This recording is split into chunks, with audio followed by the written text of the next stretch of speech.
In a 2020 article called Understanding Workplace Hazing and Bullying, Chadwick states that hazing and bullying are serious problems for the service members in the military. This type of negative conduct can come from colleagues, supervisors, or management, and is a real problem for workers at all levels. Hazing and bullying behavior can affect the workplace due to the damage inflicted through loss of productivity, low morale, and increased absenteeism and turnover.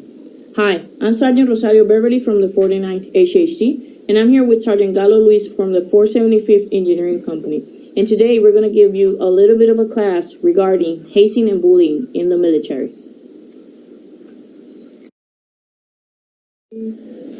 Every Army professional has a personal obligation to prevent hazing and ensure that we treat all of our comrades in arms with dignity and respect.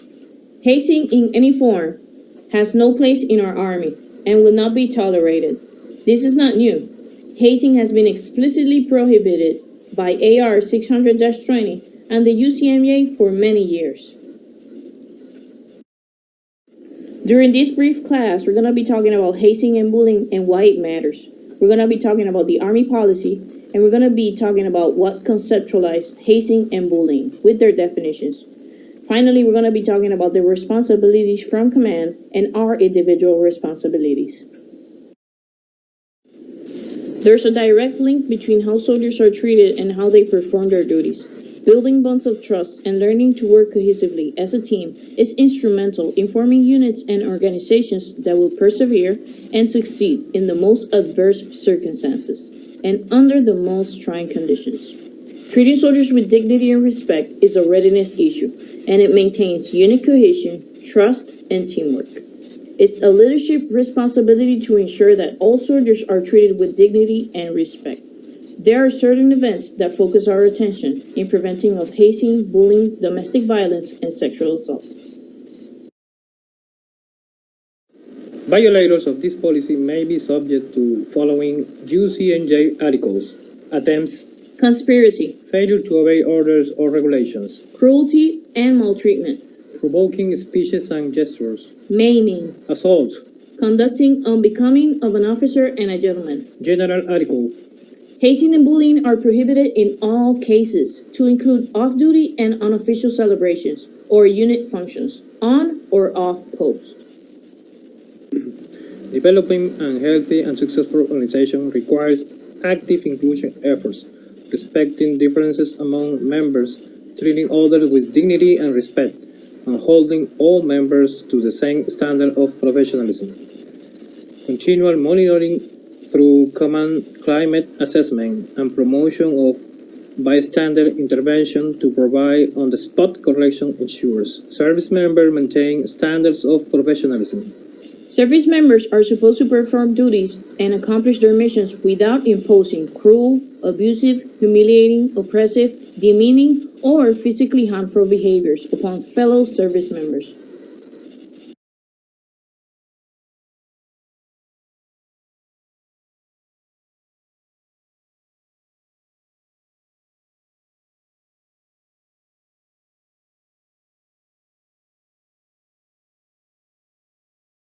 New tonight, a soldier initiation caught on tape. This disturbing video was taken at a North Carolina base earlier this year, and tonight the soldier's father is calling for the man who hit his son with a wooden mallet to be seriously punished. Michigan Senator Carl Levin is also weighing in. Today he released a statement asking the Army to review this case. 24 Hour News 8's Crystal Hilliard spent time with that soldier's family and joins us in studio with this story. Crystal? Marley, tonight the soldier is unable to do what he's signed up for. He flies a special type of plane, among other things, but because he had a seizure during that initiation, his chances of ever being the sergeant he trained and studied to be are in jeopardy. He said, but I want to do it. I want to fight for our freedom. At 17 years old, Philip Roche approached his father, a military vet, ready to follow in his footsteps. After proudly watching his son serve in the Army for 5 years, everything changed when he recently got a hold of this video. In April, Philip was promoted from specialist to sergeant. We're told this was meant to serve as some sort of initiation. But it doesn't end there. After trying to regain his balance, the sergeant collapses and hits his head on the chair. The video stops, but he had a seizure. He needs punishment. That was assault. That was assault with a deadly weapon. He could have killed my son. And he should pay for it. His father tells us both the soldier holding the wooden mallet and the one filming this video are his son's superiors. We're told the video was taken at Fort Bragg with a number of people around him. I'm not mad at the Army. I'm mad at the individuals who've done it. And who's trying to give a little slap on the wrist and say, okay, it's good to go. Let's just sweep it under the rug, send him somewhere else, and be done with it. Sergeant Roche had to get stitches in his head from the fall, and right now he's unable to do his normal duties because of that seizure. There's a possibility that he may not ever be cleared medically and be able to do his job, and they can medically discharge him. And that's, just because of this stupid hazing. If that happened, what would that do to you? Crush me. Now, after reaching out to the president's office, Roche's father received a letter back acknowledging the unauthorized ceremony. The Army called it a clear incident of hazing that caused injury to a great soldier. The letter also confirms the man who actually... After seeing the example of Sergeant Roche, we would like to define specifically what is hazing. Hazing is any conduct whereby a service member or members, regardless of the service, rank, or position, and without proper authority, recklessly or intentionally causes a service member to suffer or be exposed to any activity that is cruel, abusive, humiliating, oppressive, demeaning, or harmful. Soliciting or coercing another to participate in any such activity is also considered hazing. Need not to involve physical contact, and it can be verbal or psychological in nature. Hazing doesn't need to be committed in the physical presence of the victim. It can also be accomplished through written, phone, messages, text, emails, social media, or any other virtual or electronic medium. Even if the victim is implying their consent, it does not eliminate the culpability of the perpetrator. So without the intervention, hazing conduct typically stops at an identified endpoint, for example, upon the inclusion to the unit. It's really important to note that hazing is an action with the purpose of inclusion. So it's meant to bring someone into a group, mark a transition, celebrate an achievement, or continue traditions. Hazing ends when the person being hazed has either been accepted or rejected, or when the transition or celebration is complete. Hazing can include both physical and non-physical interactions, are not limited to supervisors, subordinate relationships. Now, we are going to talk about bullying. Bullying is defined as any conduct where a service member, regardless of service, rank or position, intends to exclude or reject another service member through cruel, abusive, humiliating, oppressive, demeaning, or harmful behavior, which result in lessening the other service member's dignity, position, or status. Also include an abuse of authority. Bullying tactics include, but not limited to, making threats, spreading rumors, social isolation, and attacking someone physically, verbally, or through the use of electronic media, like hazing. If there's no intervention, bullying will typically continue without any identifiable endpoints. Bullying is the act of harassment for the purpose of exclusion. Bullying often takes the form of excessive corrective measures that goes beyond authorized corrective training. Bullying may result in suicide, physical harm, medical conditions, substance abuse, malingering, and even homicide.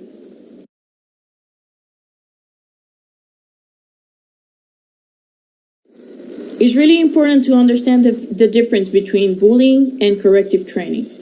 Corrective training or instruction is one of the most effective non-punitive measures available to a commander. It's extra training or instructions. You can see AR 600-20 for that. Corrective training is used when a service member's duty performance has been substandard or deficient. For example, a service member who fails to maintain proper attire may be required to attend classes on the wearing of the uniform, and stand inspection until the deficiency is corrected. The training or instructions must relate directly to the deficiency observed and must be oriented to correct that particular deficiency. So extra training or instruction may be conducted after duty hours. Corrective training should continue only until the training deficiency is overcome. Corrective training is not a punishment. The only mechanism to punish a service member is via the UCMJ. If the intent of the training is to punish, the training is improper.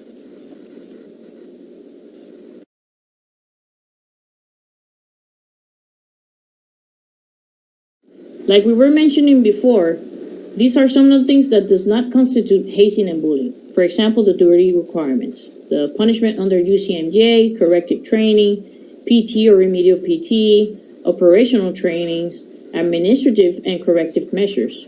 Also the time-honored customs, the hail, the farewells, the promotions. These are not hazardous nor cruel, abusive, humiliating, oppressive, demeaning, or harmful. Again, these are not hazardous nor cruel, nor abusive, humiliating, oppressive, demeaning, or harmful.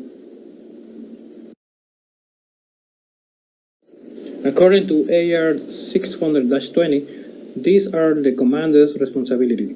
Commanders will publish and post writing command policy statement, enforce policy, conduct annual hazing and bullying training, report allegations to law enforcement and conduct 15-6 investigations as needed, issue EOAs, records and track all allegations of hazing and bullying in EORS, and report the incidents to security managers.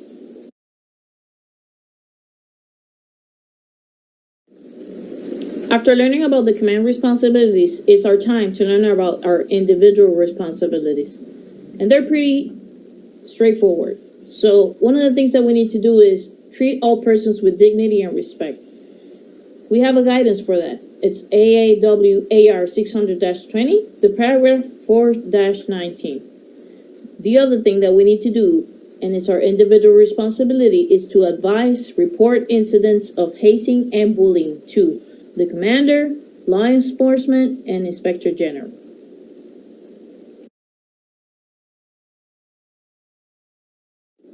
We have come to the end of our hazing and bullying video. As a reminder, don't forget to sign your rank and full name on the class roster and answer the second learning questions provided online. We want to make sure that we teach, reiterate, and demonstrate the Army policies concerning hazing and bullying, and also ensure leaders, subordinates, and peers treat each other with dignity and respect. We also want to make sure that we create a culture where individual intervention is expected and required for all. Also, remember the time is always right to do what is right. Dr. Martin Luther King. If you have any questions or doubts, please reach out to your commander, your equal opportunity leader, or your equal opportunity advisor. You can also reach out to us through email or phone numbers.